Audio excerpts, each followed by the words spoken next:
中津国には私たちが魔法と呼ぶ力が満ちています。それにもかかわらず、私たち死すべき定めの人間やその同類であるホビット族にとって中津国で働く魔法はまるで隠されているかのように気がつきにくいものが多いです。第3期の末頃、ホビットたちにとってガンダルフは素晴らしい花火を披露してくれる祝宴の余興の一つでしかありませんでした。ガンダルフの本当の仕事はもっと難しい、もっと危険の多いもので、そこでこそ彼は本来の魔法を発揮するのですが、幸運なことに長らくホビットたちはそんな危険とは無縁でした。中津国で魔法を使うことができるのはガンダルフのような魔法使いだけではありません。他にも魔法の技を持つ者たちがいました。それがエルフたちです。しかし人間やホビットが不思議な能力や行為を何でもかんでも魔法と呼ぶことをエルフたちは疑問に感じていたようです。ロスローリエンに滞在していたサムギャムジーが無邪気にエルフの魔法が見たくてたまらないという一方で、奥方ガラドリエルにはサムやフロドが自分たちの魔法と敵の欺瞞を区別せず混同しているように思われました。それではエルフやガンダルフの行う魔法と敵の魔法らしきものは中津国の物語の中でどのように書き分けられているのでしょうか。そもそも中津国にはどんな魔法があるのでしょうか。今回の軒の下の動画では未翻訳のトールキン書簡集に載っているトールキン教授本人の魔法についての考えと説明を参考にしながら中津国に働く2種類の魔法について考察します。はじめにこの動画で扱う魔法の定義をもう少し明確にしておきたいと思います。定義といってもトールキン教授はあえて魔法の定義を明確にしていない節があります。ですからこの動画でもご覧くださる方それぞれの自由な解釈の余地を残したいと思っています。ですが、ホビットとドワーフの持つ技を今回は魔法から除外したいと思います。ホビットが音もなく速やかに姿を消す術は人間からすれば魔法に思えるものであるにもかかわらず、ホビット族は未だかつていかなる種類の魔法も習得したことがなかったと言い伝えられています。ドワーフの場合はホビットよりもはるかに魔法らしい技を扱っています。例えば、ソーリン王権シールド一行がビルボの心をすっかり動かしてしまった音楽、月の光を裏から照りつけるときにだけ読める月光文字、合言葉やある条件下でのみ開く扉などが挙げられます。ただし、ドワーフはイルーバタールの子らには数えられないバラのアウエによって創造された存在でした。それゆえエルフや人間とは根本的に異なる起源を持っていること、エルフの行う魔法とは性質が幾分異なることを理由に、ドワーフの魔法の考察はまた別の機会に譲ります。中津国では敵の扱う魔法を妖術と呼ぶことがあります。ですが、エルロンドの言うように、どんなものもその始まりから悪いことはないのですから、魔法も妖術も根源的には同じものに起因していると読み解くことができると思います。それでもガラドリエルは自分たちの魔法と敵の魔法を混同してほしくない様子を見せました。一体両者の魔法は何が違うのでしょうか。こうした疑問を解決するために、まずは中津国における魔法の事例を振り返り、その上でトールキン教授の説明を参考にしながら2種類の魔法について掘り下げていきます。そして最後にトールキン教授が魔法と機械には密接な関係があると主張したことが物語の中でどんな意味を持つのかを考察します。魔法使い集団の長だったサルマンの堕落について理解を深める鍵になるかもしれないので、ぜひ最後までお楽しみください。一つお断りとして、今回は抽象的な概念を扱っているので、わかりやすさを優先して私なりの解釈を付け加えながらご紹介します。私なりの解釈ですので、賛成できるところがあればできないところもあるかもしれません。このテーマに興味がある方は出典をつけますので、そちらも読んでみてください。魔法使いというだけあって、ガンダルフが魔法を使う場面は様々に描かれています。吹雪が吹き荒れる中で濡れてしまった薪に火をつけたり、狼に火を放って追い散らしたり、一つの指輪を手放そうとしないビルボに姿を大きく見せたり、ペレンノールノでファラミル一行を救出するために白金の光を放ったりと、私たち人間やホビトたちもこれこそ魔法と納得するような場面がたくさんあります。ガンダルフがローハンのウエストフォルドの領主エルケンブランドとその軍と共にヘルム峡谷にやってきたのと同じ時、谷間はすっかり森となり木々に覆われていました。フォルンがやってきたことを魔法と呼べるのかはさておき、その光景を見たエルフのレゴラスは、これは全く魔法使いのしそうなことだと驚きをあらわにしていました。そのレゴラスはアラゴルン、ギムリと共にオークに連れ去られたメリーとピピンを何日もかけて追跡したとき、目を開いてこの世の光の中を歩いている時ですら、エルフの夢の不思議な小道に心を憩わせて眠ることができたそうです。ガラドリエルは存在そのものが魔法のようですが、フルドとサムが見せられた水鏡はまさに私たちが思い浮かべるような魔法のアイテムに思えます。水鏡はガラドリエルが命じれば見た者が望むものを見せることができますし、鏡に任せれば過去にあったこと、現在あること、そしてこれから起こるかもしれないことのいずれとも読めない不思議なものを見せることもありました。ガラドリエルに関しては星の張り病もあります。ガラドリエルの泉にエアレンリルの星の光が映じたのを集めてあるという、これもまた見事に魔法のアイテムでした。時代を遡れば、第1期にはエルフの乙女ルーシエンはネルドレスの森で最も大きなブナの木ヒーリルオルンの高いところに建てられた家に閉じ込められた時、髪の毛を長く伸ばし、その髪の毛で美しい姿を影のようにすっぽりとくるむ蝶衣を織り、さらに木から降りるために綱をよって座敷牢を抜け出しました。またその潮位のおかげでルシエンと人間のベレンはノルドール族の孔子でさえ不可能と言われていた汝を成し遂げることができました。そのベレンとルーシエンの一連の物語の中では、ガラドリエルの兄フィンロドとサウロンの歌合戦が描かれます。両者の歌には共に力が込められていました。フィンロドはエルフの国の魔法と力のすべてを歌の言葉に注ぎましたし、サウロンはサウロンで心を見通し打ち明けさせる歌で対抗しました。ベレンの仲間には不幸をもたらしたるゴルリムがいましたが、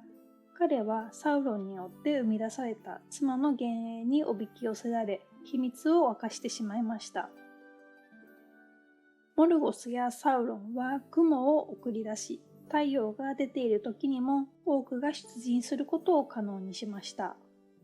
エルフの間では、サウロンは山そのものを苦しめ、破壊することができると言われていました。サウロンは第三期末にモルドールに帰還すると、公然と名乗りを上げます。因果関係は示されていませんが、まるでサウロンが帰還した証のように、滅びの山は再び噴火しました。このように中津国の物語には魔法が様々な場面で描かれています。一見するとパターンがないようにも見えますが、今回はトールキン教授の説明に基づいて中津国の魔法を2種類に分けてみましょう。この中の1種類はガンダルフが薪に火をつけた魔法のように目に見え触れて確かめることができる類の物質世界に実際の効果を生み出す魔法です。この類の魔法をガンダルフやエルフは特定の目的のために控えめに用いたとトールキン教授は説明しています。サウロンが山を破壊するような魔法と比べればその差は歴然です。この魔法の特徴は即時性にあるとトールキンは説きます。即時性とは、ある効果を欲しいと思った時点と、その結果を得るまでにかかる時間や労力を省略できるということです。これもやはり火の魔法がわかりやすいのですが、ガンダルフは仲間の求めに応じて、吹雪と湿った薪の影響を受けず、火を起こす本来の手順を踏まず、すぐに火をつけました。これが即時性です。なお、即座に魔法の効果を得ることに良いも悪いもありません。その理由は後ほど具体的にお話しします。未翻訳のトールキン書簡集に収められた手紙の155番によると、トールキン教授はもう一種類の魔法があると言います。この手紙は抽象的な内容なので、私なりに物語の描写も参考にした解釈でご説明しますが、そのもう一種類の魔法は目に見え触れて感じることができません。その代わり、心や意志に働きかける魔法だと言えるでしょう。例えば、前のところで例に挙げた魔法で、サウロンがペレノールノの合戦に先立ってゴンドールへ暗闇を送り出すというものがありました。暗闇自体は人間の目で認識できるものでしたが、この暗闇はそれだけではありませんでした。人々の心には一層重くのしかかって異常な恐怖が彼らを襲いました。これは意志に働きかけている例として挙げられそうです。でも意志に働きかける魔法をサウロンが占有するわけではありません。エルフもまたこのような魔法を用いることがあります。フルトと共に指輪の勇気に追跡される恐ろしい旅を続けて酒谷にたどり着いた数日後、ピピンはこの館に暮らしていたら暗い顔をしたり塞ぎ込んだりするのは土台無理だというもんだと今にも歌い出しそうな様子を見せました。ピピンがこのような様子を見せたのは、フロトがモルグルの刃の負傷から目覚めた日のことでしたが、その翌日にはフロト自身も爽やかな気持ちで目覚めることができ、もうすっかり元気がよみがえったように思いました。このような魔法の影響を旅の仲間たちはロスローリエンでは顕著に感じていました。モリアでガンダルフを失った悲しみを抱えてカラスガラゾンにたどり着いた後、サムギャムジーの場合は日にちを数えることを忘れてしまいました。フロドの言葉を借りれば、この土地は魔法ならどこにでも見えるし、どこにでも感じられるものでした。そして1時間1時間が内容豊かで、ガラドリエルの指輪の効果もあって、彼女の力があの地に行き渡っているからなのでした。酒谷ではウィットたちはそれと気づかなかったようですが、ローリエンと同じように3つの指輪の守護者の一人であるエルロンドの力が働いていたのでしょう。ガンダルフもまた3つの指輪の守護者でしたが、彼の持つ火の指輪ナルヤの助けによって次第に冷えゆく世界の人の心を再び燃え立たすことができるため、ハイロ港の領主キールダンから譲り受けたものでした。この心や意志に働きかける魔法を敵は相手を騙したり欺いたりするために使いましたが、エルフのこの類の魔法は芸術でした。ここで魔法に関する言葉の意味を探ってみましょう。ガンダルフの若き日の名前、オローリンの語源は、この2つ目の魔法と関連がありそうです。異光集終わらざりし物語のイスタリの章に、オローリンの語源の説明があります。オローリンの最初の部分、オロスは心臓を意味し、そこから言葉を借りれば、この魔法は物理的に存在しないものを心に描いた鮮明な映像で、もっぱら芸術的意図のみから作られた美しいものを指すと言えそうです。同じところにオローリンはエルフたちの心に麗しい幻や知恵の流しを注ぐことがあったと書かれてあります。この記述はサケダニやロスローリエンで心を癒されたホビットたちの経験と通じるものがあります。オローリン以外の例も見てみましょう。シルマリルの物語に描かれた時代に遡ると、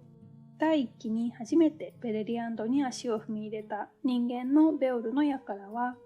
エルフのフィンロドが盾事を奏で歌う声に聞き入り、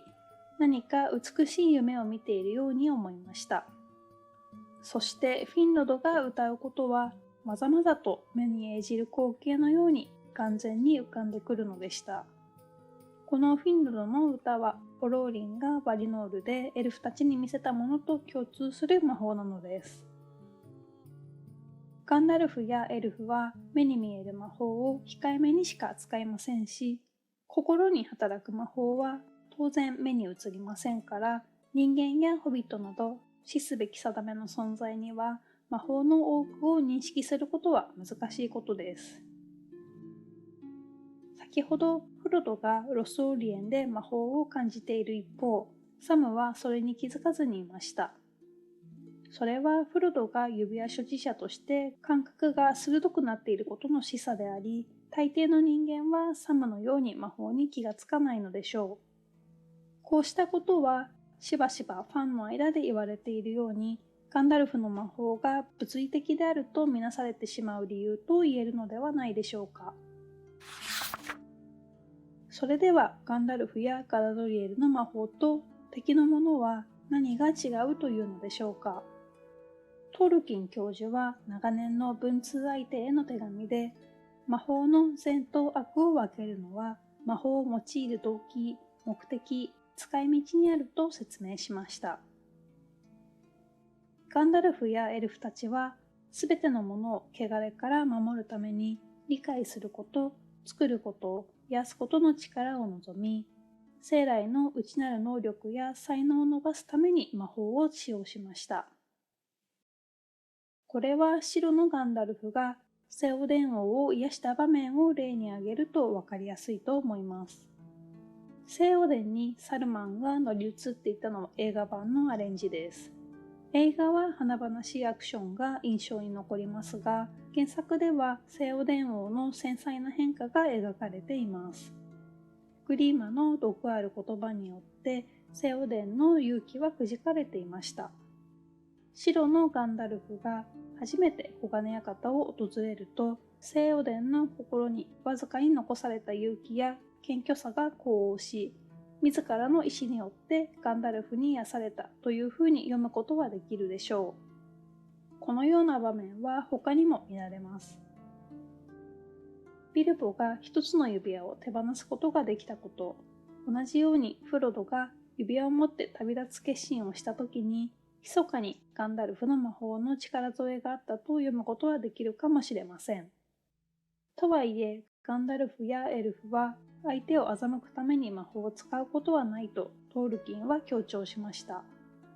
それは夢や物語の場面にも現れています。ガラドリエルと出会ったボロミルの反応がいい例です。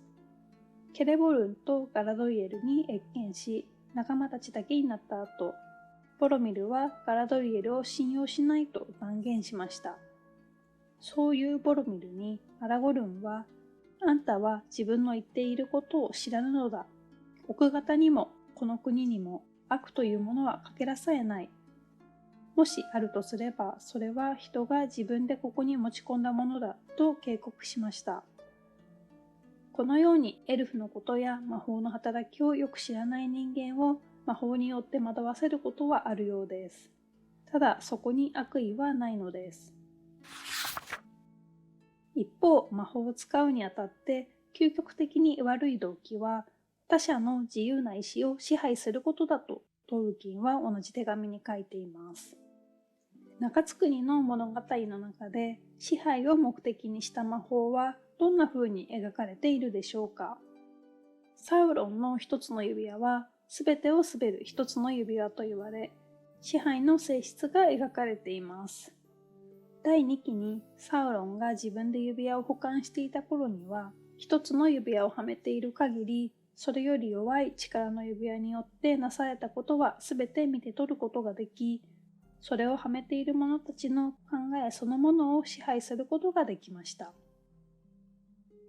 9つの指輪を受け取った人間たちは、自分たちが身に帯びる指輪の奴隷となり、サウロンの持ち物である一つの指輪の支配下に入りました。サウロンは第2期の半ばにはまだ人間の目を騙し、賢明にも立派にも見せることができましたが、使えるところではむしろ暴力と恐怖によって統治をしました。サウロンの配下の者たちも同じやり方をします。例えば黒の乗り手です。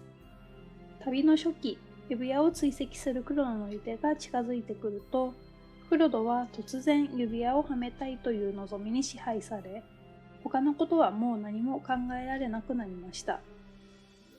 サウロンがかつて使えたモルゴスにも同じ傾向が見られます。例えば、ベレリアンド戦役第5の合戦、ニルナエス・アルノエディアドの後、人間のハドル家の風鈴はモルゴスによって捕虜にされました。風鈴はモルゴスが探し求める隠れ王国コンドリンの場所をあくまで明かさず、モルゴスを滋賀にもかけずあざけったことで、一家もろとも呪われます。そしてモルゴスの目を通して歪んだ現実を見せられ、長い年月を経た後で非業の死を遂げました。モルゴスにしてもサウロンにしても、良い目的を持って生きる人物や強い意志を持つ人物の勇気をくじき、堕落させようとする傾向が見られます。ここまでの話を整理しましょう。中津国の魔法には物質的な効果のある魔法と意志に働きかける魔法の2種類が存在しますが、それ自体の性質は善でも悪でもありません。魔法の性質の善と悪は使用する者の魔法の目的によって決まるということです。この善と悪の区別は魔法だけに限った話ではないように思えます。中津国の物語の中では自由な意志とそれに相対する支配が魔法を使おうと魔法ではない普通の手段であろうと様々に描かれています。トールキン教授は別の手紙で独特の主張をします。魔法と機械とが普通思われているよりは密接に関係しているというのです。その手紙は今回主に参考した手紙の内容を踏まえるともう少し読み解きやすくなります。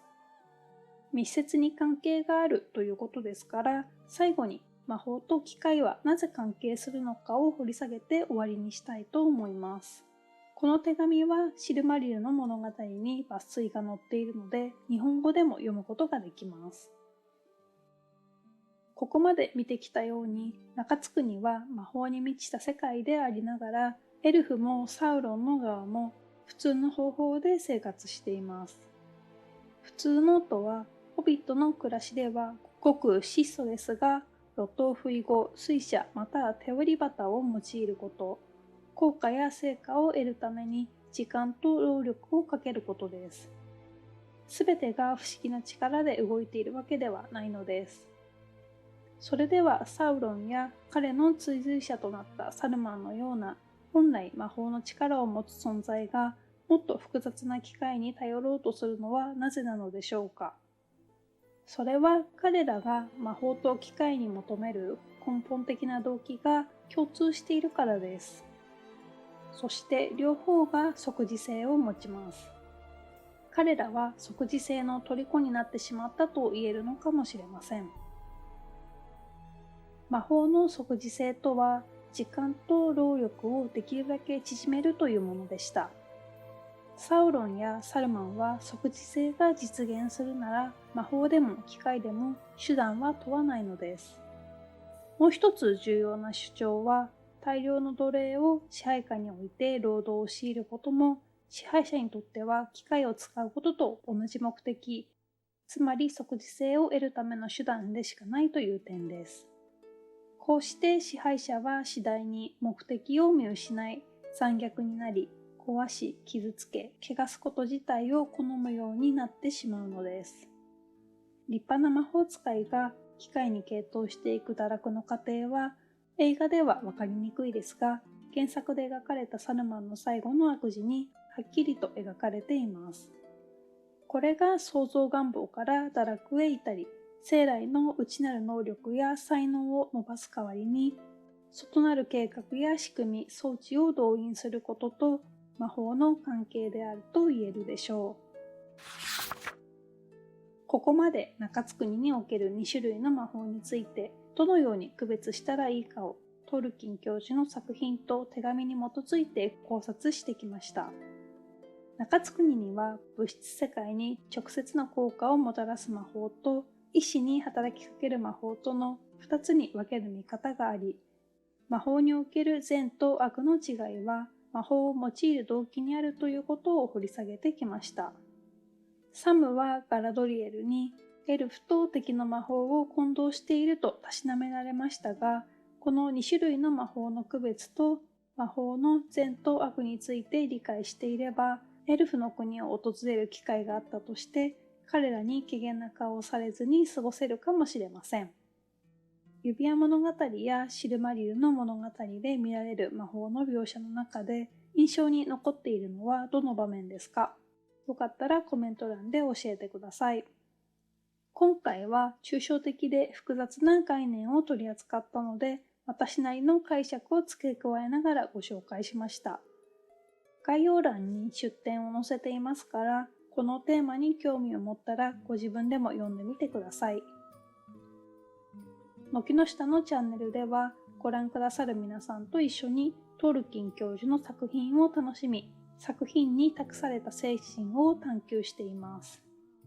今回の動画が面白かったり、新たな発見があったりしたら、高評価、チャンネル登録、ご友人への推薦をぜひぜひよろしくお願いします。最後までご視聴ありがとうございました。また次の動画でお会いしましょう。